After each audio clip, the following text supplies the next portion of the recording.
Andhra Pradesh specific గా కొన్ని announce చేశారు. దానికి మనందరం కూడా హర్షాన్ని, ఆనందాన్ని వ్యక్తం చేశాం. అయితే ఆ దిశ ఈరోజు మనందరం కూర్చొని ఆలోచించుకోవాల్సింది. కేంద్రం ఇచ్చిన ఇంకొక విధంగా మనం మేనేజ్ చేసిన అది తాత్కాలికంగా వెసులుబాటు అవుతుంది. మనం కష్టపడి సంపాదించుకుంటే తద్వారా వ్యవస్థలన్నీ మెరుగుపరిచి ఆదాయాన్ని పెంచుకోగలిగితే అది శాశ్వతంగా వెసులుబాటు వస్తుంది.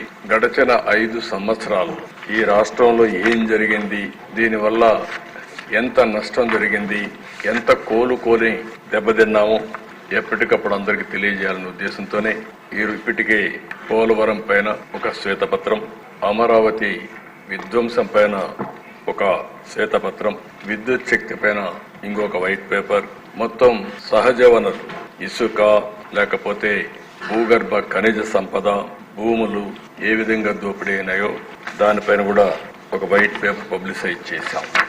ఈ వైట్ పేపర్స్ అన్ని పబ్లిసైజ్ చేయడంలో ముఖ్యమైన ఉద్దేశం ఈ రాష్ట్ర సభ, శాసనసభ ప్రజలకు జవాబుదారీతనంగా ఉండాలి. పరిపాలన అనేది ప్రజల కోసం చేయాలి. ఒక పక్క సంక్షేమం, ఒక పక్క అభివృద్ధి సమతుల్యంతో ఎప్పటికప్పుడు బేరీ చేసుకుంటూ సంపద సృష్టించే విధంగా ముందుకు పోవాల్సిన అవసరం ఉంది. కానీ 5 ఏళ్లలో జరిగిన పని మనం చూస్తే 25 సంవత్సరాలు కూడా కోలుకోలేని దెబ్బ తగిలే పరిస్థితి వచ్చింది.